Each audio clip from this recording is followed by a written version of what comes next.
जय हिंद दोस्तों, मैं हूं प्रभात। पीसीएस शिक्षा के मंच पे आप तमाम अभ्यर्थियों का हार्दिक अभिनंदन करता हूं।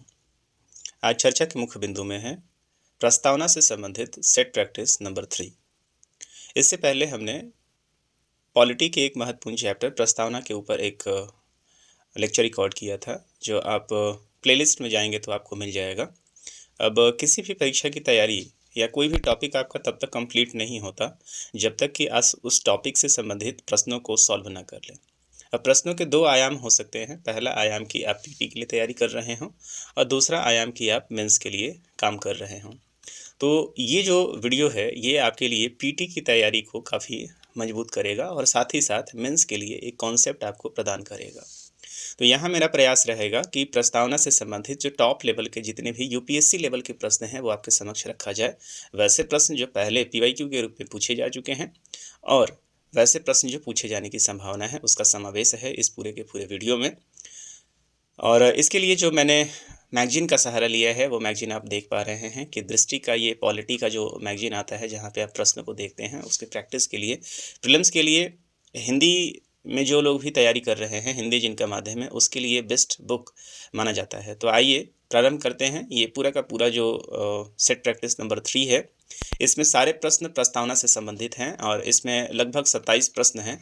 मैं प्रयास करूंगा कि बहुत कम समय में आपको इसका रिवीजन करा दूं और आप इसको बार-बार देख के या परीक्षा के समय आप इसका लगातार रिवीजन करके अपनी टॉपिक के ऊपर मजबूत पकड़ बना सकते हैं, ताकि सिमिलर क्वेश्चन तो नहीं लेकिन इससे संबंधित प्रश्न यदि आपसे पूछा जाए तो आप आसानी से इसका जवाब दे पाएँ। चलिए प्रारंभ करते हैं अपने इस वीडियो को और चलते हैं प्रथम प्रश्न की तरफ। सबसे पहले समझते हैं पहला क्वेश्चन। आप यहाँ पे देखिए, भारतीय संविधान की उद्देशिका के संदर्भ में निम्नलिखित कथनों पर विचार कीजिए। पहला, उद्देशिका को संविधान का भाग नहीं माना जाता है। उद्देशिका विधायिका की पहले कोट पे चलते हैं। तो पहला, उद्देशिका को संविधान का भाग नहीं माना जाता है, तो ये प्रश्न आपका क्या हो जाएगा, ये गलत हो जाएगा। ये जो स्टेटमेंट है, क्यों? क्योंकि संविधान को भाग मानने के लिए कई सारे स्टेटमेंट्स जो हैं, संविधान के उद्देशिका को भाग मानने के लिए कई सारे वाद हो चुके हैं। 1960 वाद जो कि गोलकनाथ था, यहाँ इनकार किया गया था। लेकिन 1973 का जो वाद रहा, जिसको हम लोग इसके अंतर्गत सारे बेसिक डॉक्ट्रिन के ऊपर जो है वो बात किया गया था, केशवानंद भारतीवाद आपको याद आ रहा होगा।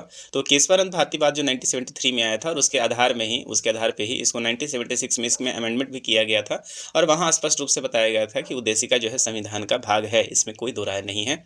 फिर उसके बाद एक LIC मामला था 1995, यहाँ भी संविधान को उद्देशिका को संविधान का भाग माना गया है। तो इसके अनुसार ये स्टेटमेंट आपका गलत हो जाएगा। दूसरा, उद्देशिका विधायिका की शक्तियों को नियंत्रित करने का काम करता है। तो उद्देशिका एक मार्गदर्शन का काम करता है। संविधान जहाँ पे एक्सप्लेन करने की बात आती है वहाँ इसका संबंध रहता है। तो इसके अनुसार आप देखेंगे कि ये स्टेटमेंट भी सही नहीं है।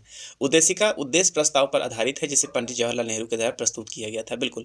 तो उद्देशिका जो है वो उद्देश्य प्रस्ताव को लेकर, यदि आपको याद आ रहा होगा कि 9 दिसंबर 1946 ईस्वी को जब संविधान सभा की पहली बैठक होती थी, तो इसी सीरीज में जब तीसरी बैठक होती है 13 दिसंबर 1946 ईस्वी को, 13 दिसंबर 1946 ईस्वी को जब बैठक हो रही होती, तो उसी समय पंडित जवाहरलाल नेहरू के द्वारा प्रस्तावना को प्रस्तुत किया गया था। प्रस्तावना या उसी को आप उद्देशिका कहिए, इस प्रस्ताव को लेकर आए उन्होंने उसको पढ़ा था और इसी प्रस्तावना को आप देखेंगे कि 22 जनवरी 1947 को हरी झंडी मिल गई थी। यह संविधान सभा के द्वारा कंप्लीट रूप से इसे पारित कर दिया गया था और इसी के अनुसार बाद में संविधान, इसी के बेसिक डॉक्ट्रिन के ऊपर संविधान का निर्माण आगे प्रारंभ होता है।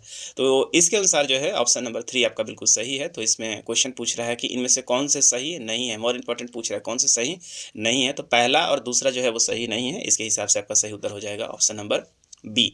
तो आप यदि इस वीडियो को देख रहे हैं तो आप लगातार अपना भी इवैल्यूएशन करते चलें, अपना आंसर पहले से लिख लें और लास्ट में हमारे आंसर को देखें और देखिए कितना सही आ रहा है और कमेंट में जाके इसका आप अपने स्कोर को भी बताएं। आगे बढ़ते हैं।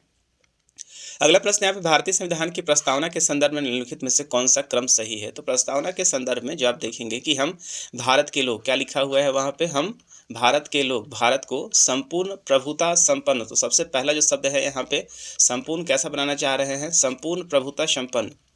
तो संप्रभु बनाने की बात हो रही है, संपूर्ण प्रभुता संपन्न। तो आप इस कोट में देखिए, पहले यहाँ पे जो क्रम पूछ रहा है, तो लोकतांत्रिक नहीं है, पहले पंथ निरपेक्ष नहीं है, सबसे पहला वर्ड लोकतंत्रात्मक गणराज्य भी नहीं है। तो सबसे पहला वर्ड आपको यहीं दिख रहा है।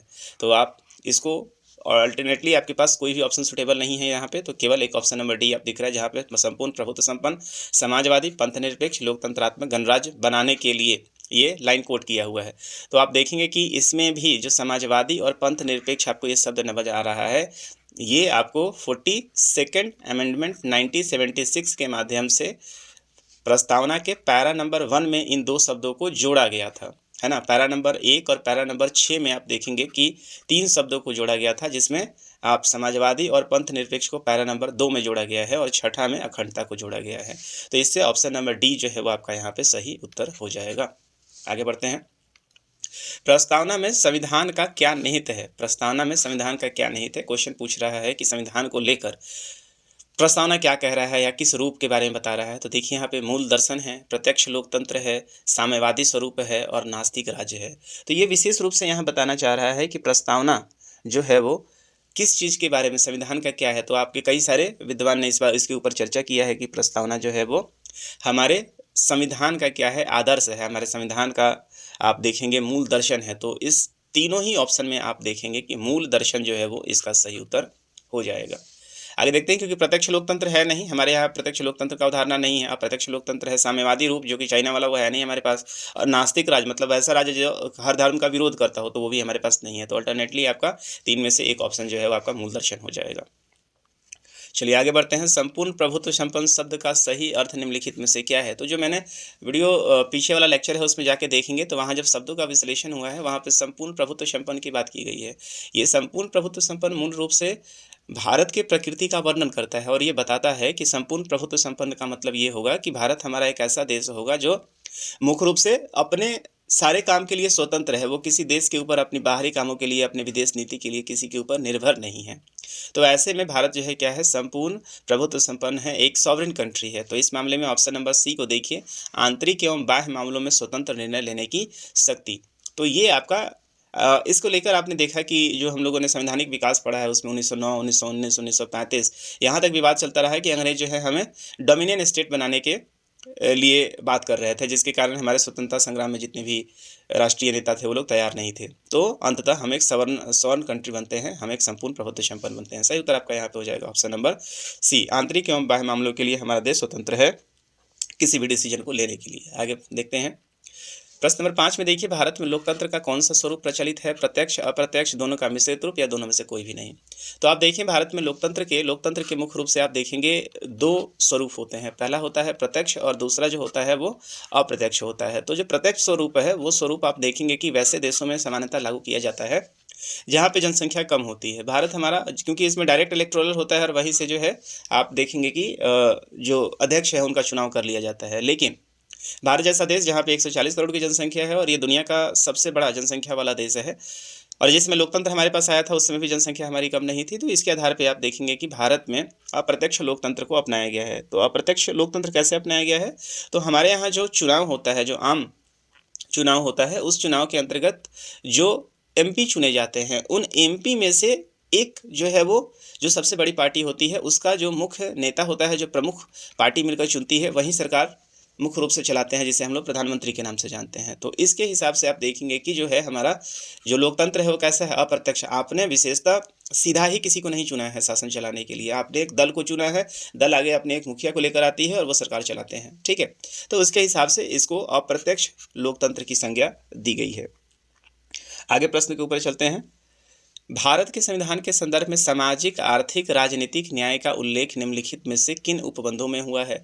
तो हमने पढ़ा है कि पैरा नंबर 2 में यदि आप देखेंगे कि इस उद्देशिका के नंबर में हम भारत को संपूर्ण प्रभुता संपन्न समाजवादी पंथ निरपेक्ष लोकतंत्रात्मक गणराज्य बनाने के लिए तथा अपने समस्त नागरिकों को सामाजिक, आर्थिक और राजनीतिक न्याय, तो यहाँ पे क्लियर रूप से लिखा हुआ है कि 3 तरह के न्याय जो हैं, सामाजिक, आर्थिक और राजनीतिक न्याय दिलाने के लिए। तो इस तरह के न्याय को दिलाने के लिए क्या है, 3 तरह के न्याय का बात कहा गया है। कहाँ पे?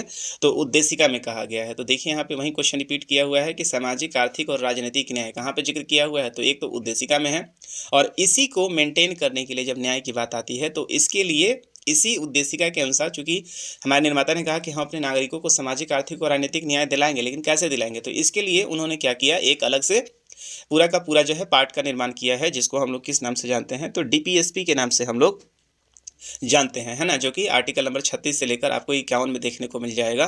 तो डीपीएसपी के अंतर्गत जो है वो आप देखेंगे कि इसको सामाजिक, आर्थिक और राजनीतिक न्याय कैसे दिया जाए, इसके ऊपर चर्चा किया गया है आर्टिकल है, जो हम आगे के चैप्टर में देखेंगे। तो आपका सही उत्तर हो जाएगा ऑप्शन नंबर 1 और ऑप्शन नंबर 3। मूल अधिकार और मूल कर्तव्य का बात यहाँ पे नहीं किया गया है, तो सही उत्तर हो जाएगा आपका ऑप्शन नंबर बी, अर्थात उद्देशिका और राज्य के नीति तथा डीपीएसपी में।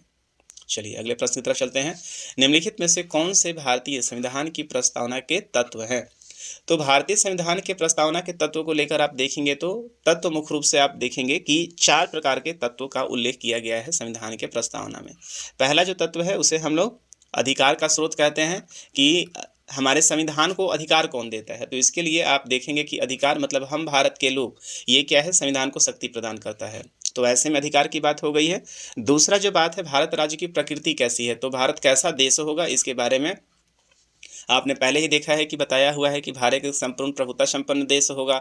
भारत कैसा होगा, तो एक पंथ निरपेक्ष होगा, एक समाजवादी देश होगा, एक लोकतंत्रात्मक देश होगा और एक कैसा होगा, गणराज्य होगा। तो ये 5 तरह की प्रकृति का जिक्र किया गया है। आप देखेंगे तो भारत के राज्य की प्रकृति का भी जो जिक्र किया गया है वो इसके तत्व है। फिर संविधान के उद्देश्य क्या हैं, तो संविधान के उद्देश्य के बारे में भी जिक्र किया हुआ है कि संविधान का जो उद्देश्य है वो 3 तरह का न्याय दिलाना है, 5 तरह का स्वतंत्रता दिलाना है, 2 तरह का समता दिलाना है, अखंडता बनाए रखना है। तो ये उद्देश्य की जो बात कही गई है, पैरा नंबर आप 3, 4, 5 में आप देखेंगे इस तरह की बातें कही गई हैं। और संविधान लागू होने की तिथि के बारे में बताया है कि एतत् द्वारा 26 नवंबर 1949 को हम लोग क्या करते हैं, संविधान को अंगीकृत, आत्मार्पित और अधिनियमित करते हैं। तो ये 3 शब्दों का इस्तेमाल जो किया हुआ है 26 नवंबर 1949 को। तो यहाँ पे जो चारों के चारों ऑप्शन हैं, ये मूल रूप से उद्देश्य के 4 मूल तत्व हैं। मूल तत्व को याद रखिएगा।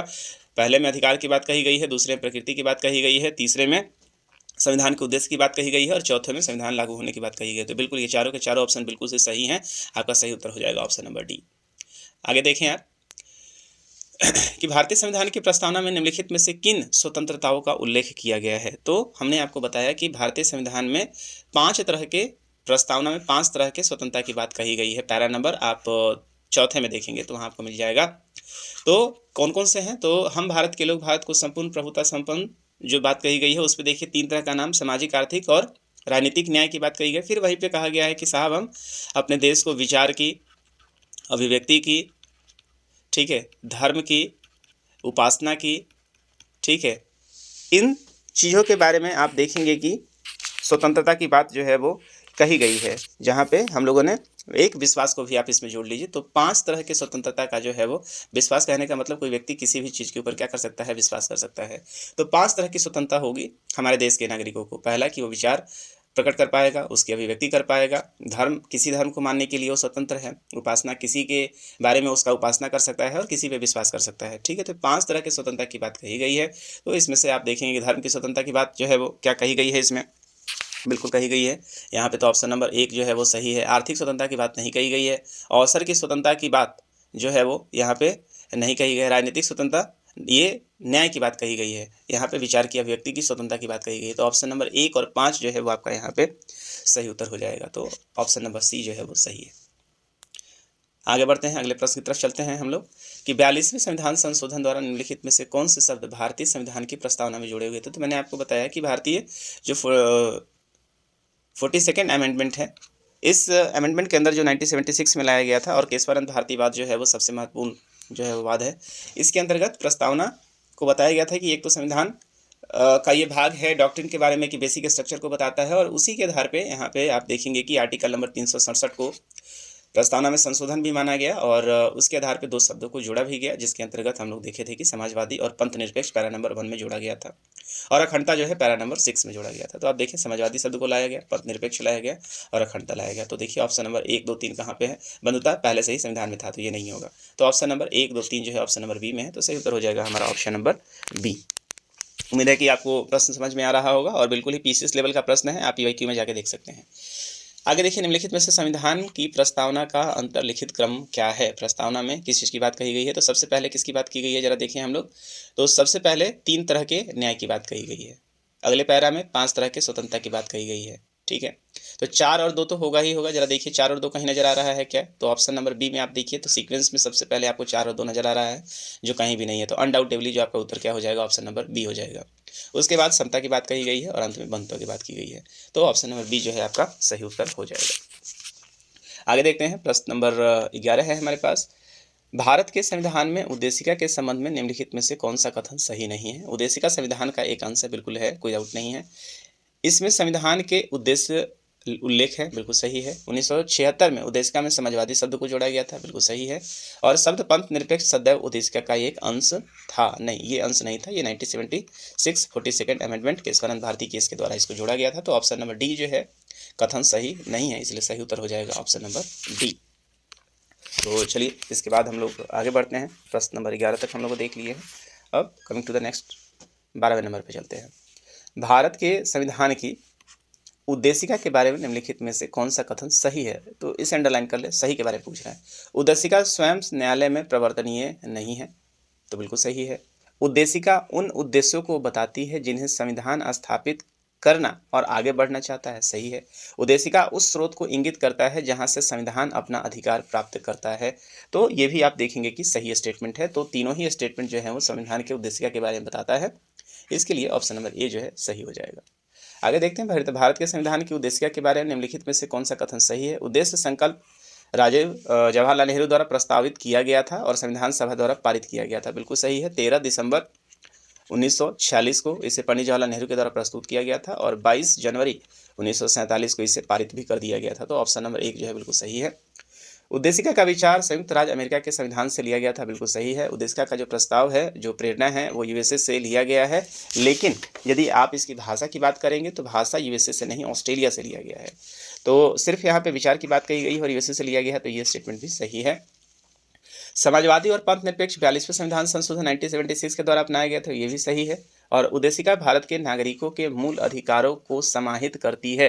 तो यहाँ पे मूल अधिकार को लेकर कोई टिप्पणी नहीं किया गया है। 5 तरह के स्वतंत्रता की बात कही गई है, लेकिन कहीं भी मूल अधिकार के बारे में, जो कि आर्टिकल नंबर 1235 में दिया गया है, इसके लिए गाइडलाइन दिया गया है। इस बात को आप याद रखेंगे कि इसके लिए जो है वो संविधान की उद्देशिका है, वो गाइडलाइन देती है कि आप एक ऐसा क्लॉज बनाइए जिसके अंतर्गत 5 तरह के संविधान का 5 तरह की स्वतंत्रता हमारे नागरिकों को मिल पाए। और उसी के संबंध में आप देखेंगे कि हमारे संविधान में 12 से लेकर 35 जो है वो आर्टिकल है, जिसके अंतर्गत फंडामेंटल राइट की बात कही गई है। उसी के आधार पर इसको फ्रेम किया गया है, जहाँ ये 5 तरह की स्वतंत्रता हमारे नागरिकों को मिलती है। तो ऑप्शन नंबर 4 यहाँ पे गलत हो जाएगा और ऑप्शन नंबर 1, 2, 3 जो है वो सही है। आपसे पूछा गया था कि कौन से कथन सही है, सही उत्तर हो जाएगा ऑप्शन नंबर ए। आगे देखते हैं, प्रश्न नंबर 14 की तरफ चलते हैं हम लोग। उद्देश्य प्रस्ताव में कौन कौन से बिंदु शामिल हैं? तो भारत एक स्वतंत्र संप्रभु गणराज्य है, बिल्कुल सही है। संघ की इकाइयां स्वायत्त होगी और उन सभी शक्तियों का प्रयोग और कार्यों का संपादन करेगी जो संघीय सरकार के लिए आप देखेंगे कि सरकार को नहीं दी गई हैं, ठीक है। उसके बाद आप देखें अगले प्रश्न, देखिए संप्रभु, एक मिनट,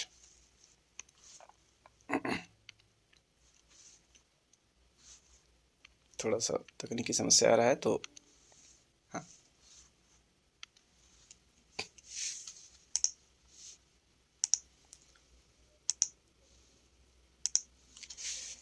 चलिए। तो संप्रभु संघ और इकाई स्वायत्त होगी और उन सभी शक्तियों का, तो ये भी ऑप्शन आपको देखेंगे, ऑप्शन के हिसाब से हम चलेंगे। संप्रभु और स्वतंत्र भारत था, इससे संविधान की समस्त शक्तियां सत्ता का स्रोत है, बिल्कुल सही है ये। अल्पसंख्यक, जनजातीय, दलित और अन्य पिछड़े वर्गों को समुचित रक्षा दी जाएगी। तो देखिए 2 प्रश्न जो है यहाँ पे 2 जो हैं 2 और 4 आपको दिख रहा है, यहाँ पे ये स्पष्ट रूप से जिक्र नहीं किया गया है। लेकिन यहाँ पे 1 और 3 जो सही है, तो ऑप्शन 1 और 3 तो कहीं सिर्फ है नहीं, और यहाँ पे आप देखेंगे तो इसके हिसाब से जो करेक्ट इनडायरेक्ट जो है वो ऑप्शन चारों जो है आप यहाँ पे सही मान सकते हैं, जो ऑप्शन के हिसाब से आप देख रहे हैं।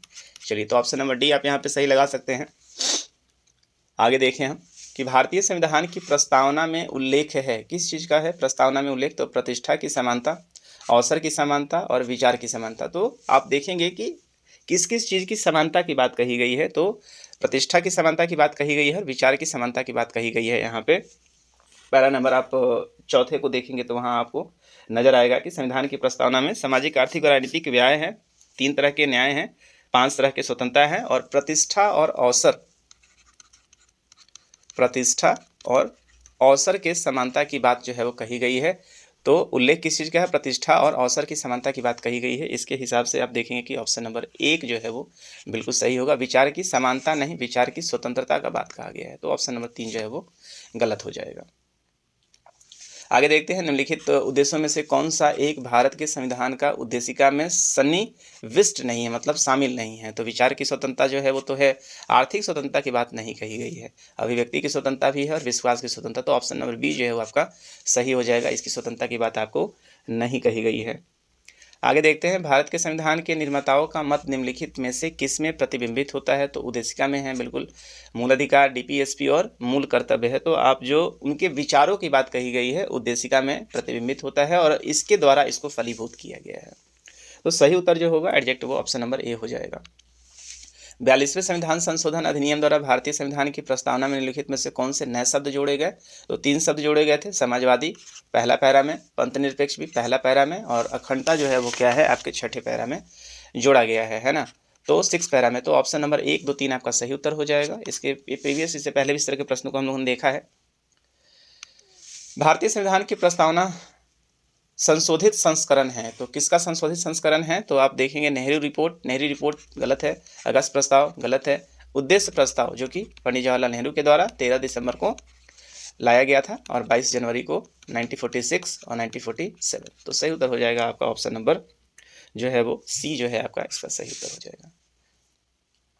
चलिए आगे देखते हैं, 42वें संविधान संशोधन अधिनियम ने 1976 में पहली बार प्रस्तावना में संशोधन किया था। ये स्लाइड थोड़ा गलत लग गया है, तो इसको आप देखेंगे। प्रश्न जो है वो 42वें संविधान संशोधन अधिनियम 1976 में पहली बार प्रस्तावना में जो संशोधन, जो सही उत्तर है, सही जो क्वेश्चन यहाँ पे है कि 42वें संविधान संशोधन अधिनियम 1976 में पहली बार प्रस्तावना में संशोधन किया और इसमें कुछ शब्द जोड़े गए थे।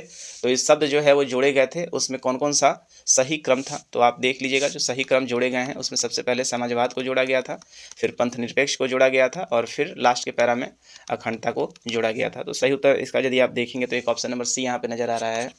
ये स्लाइड ओवरलैप हो गया है, तो आप इसको थोड़ा करेक्ट कर लेंगे। समाजवाद, पंथ निरपेक्ष और अखंडता जो है सही उत्तर हो जाएगा।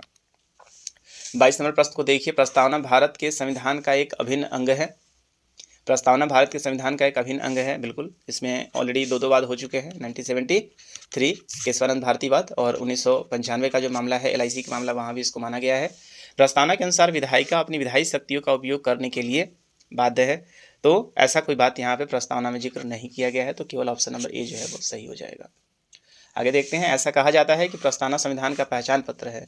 भारतीय संविधान की प्रस्तावना निम्नलिखित में से क्या प्रकट करती है? तो इसके बारे में कई सारे जो संविधानविद हैं उन्होंने अपने अपने स्टेटमेंट के बारे के माध्यम से ये कहा है कि, और ये जो स्टेटमेंट है मुख्य रूप से संविधान विशेषज्ञ पालकीवाला का ये स्टेटमेंट है, और पालकीवाला ने ये बताया है कि संविधान जो है, प्रस्तावना जो है वो संविधान का क्या है? परिचय पत्र है। और क्या प्रकट करता है? प्राधिकार, मतलब अधिकार का स्रोत बात है यहाँ पे, राज्य की प्रकृति की बात है, उद्देश्य की बात है और अंगीकार करनी। तो चारों ही ऑप्शन आपके सही यहाँ पे है, ऑप्शन नंबर ए सही हो जाएगा। आगे देखते हैं, भारतीय संविधान की प्रस्तावना के संदर्भ में निम्नलिखित कथनों पर विचार कीजिए। तो संविधान सभा द्वारा अंगीकार किए गए उद्देश्य प्रस्ताव पर आधारित है, सही है। 42वें संविधान संशोधन 1976 के द्वारा प्रस्तावना में 3 शब्द समाजवादी, पंथ निरपेक्ष, अखंडता जोड़ा गया, बिल्कुल सही है। तो ऑप्शन नंबर 1 और दोनों आपको सही नजर आ रहा है, इसलिए सही उत्तर हो जाएगा ऑप्शन नंबर सी। आगे बढ़ते हैं हम लोग, क्वेश्चन नंबर 25 की तरफ चलते हैं। तो संविधान की प्रस्तावना के संदर्भ में निम्नलिखित में से कथनों पर विचार कीजिए। भारतीय संविधान पंथ निरपेक्षता की सकारात्मक अवधारणा को मूर्त देता है।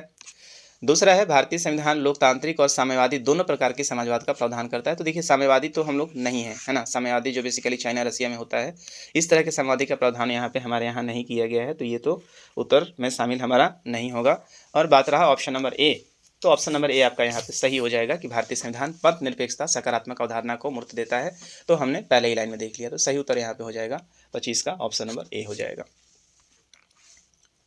आगे देखते हैं, 26 में देखिए, संविधान सभा ने सर्वसम्मति से उद्देश्य प्रस्ताव को कब पारित कर दिया था? उद्देश्य प्रस्ताव की बात हो रही है, तो मैंने बोला ही था कई बार कि 13 दिसंबर को 1946 को इसे लाया गया था। तो 13 दिसंबर 1946 को क्या है, इसे प्रस्तुत किया गया था और पारित किया गया था 22 जनवरी 1947 को, तो और 26 जनवरी 1949 को लागू किया गया था, मतलब आत्मार्पित किया गया था, हमारा संविधान बनकर तैयार हो गया था। तो सही उत्तर हो जाएगा आपका ऑप्शन नंबर बी, 22 जनवरी 1947 को जो संविधान का जो प्रस्ताव है वो पारित कर दिया गया था संविधान सभा के द्वारा। 26 नवंबर 1949 को अंगीकृत भारतीय संविधान की प्रस्तावना में मूल रूप से भारत को निम्न रूप से वर्णित किया गया है। तो संप्रभु गणराज्य है, बिल्कुल सही है। लोकतांत्रिक गणराज्य है, सही है। समाजवादी गणराज्य है, सही है। और धर्मनिरपेक्ष राज्य भी बात यहाँ पे क्या किया गया था, तो ये मूल रूप से पूछ रहा है आपसे, एक बात को याद रखेंगे। तो 26 जनवरी 1949 की बात ये कर रहा है, बहुत चालाकी से इस प्रश्न को पूछा गया है। तो ये चारों कंटेंट आज के डेट में तो अवेलेबल हैं, लेकिन जब 26 जनवरी 1949 को लाया गया था तो संप्रभु था, लोकतंत्रात्मक था, समाजवादी और पंथ निरपेक्ष, या इसी को धर्मनिरपेक्ष करिए, इसको 1976 में जोड़ा गया है। तो ऑप्शन नंबर 3 और 4 इसमें शामिल नहीं होगा उत्तर में। सही उत्तर हो जाएगा केवल आपका ऑप्शन नंबर बी। तो प्रस्तावना से लगभग 27 प्रश्न हम लोगों ने डील किया, और आधे घंटे से भी कम समय में हम लोगों ने, मतलब पर क्वेश्चन हम लोगों ने 1 मिनट दिया है यहाँ पे, और इसके माध्यम से आप प्रस्तावना के सारे कंटेंट कॉन्सेप्ट को देख लिए हैं। ये सब PYQ से संबंधित प्रश्न हैं, और दृष्टि के द्वारा जो मैगजीन लाया गया उससे प्रश्न लिए गए थे। तो उम्मीद करता हूँ कि आपका इसके साथ आपका टॉपिक जो है वो संपूर्ण हो गया होगा। यदि आप पीछे के वीडियो को देख लें और इस प्रश्न को बना लें तो आपका यहाँ पे टॉपिक बच नहीं जाता है, इसके कंप्लीट आपका टॉपिक हो जाएगा, और आप किसी भी सेट प्रैक्टिस को यहाँ से बना सकते हैं। तो इसी के साथ आज के वीडियो में इतना ही तक रखते हैं। हम आपसे मिलेंगे अगले वीडियो में, अगले सेट प्रैक्टिस के साथ, अगले टॉपिक के साथ मिलेंगे। तब तक आप अपने पढ़ाई को आगे बढ़ाइए, काफ़ी अच्छे से मेहनत कीजिए, विश्वास रखिए, सफलता आज नहीं तो कल मिलेगी ही। और पंडित आप देखेंगे कि जो भीमराव अम्बेडकर का ही स्टेटमेंट है कि शिक्षा वह शेरनी का दूध है जो जितना पिएगा उतना दहाड़ेगा। तो शिक्षा कभी बर्बाद नहीं होता है, लेबर नेवर गोज एवेन। हिम्मत बनाए रखिए, लगातार आगे बढ़ते रहिए, प्रयास कीजिए कि हर रोज़ अपने साथ कुछ 2-2 शब्दों को जोड़ते रहें।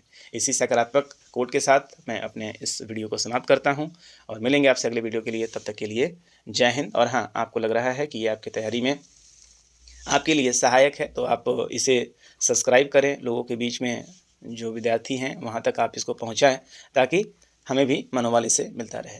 तो तब तक के लिए जय हिंद, मिलेंगे आपसे अगले वीडियो के लिए।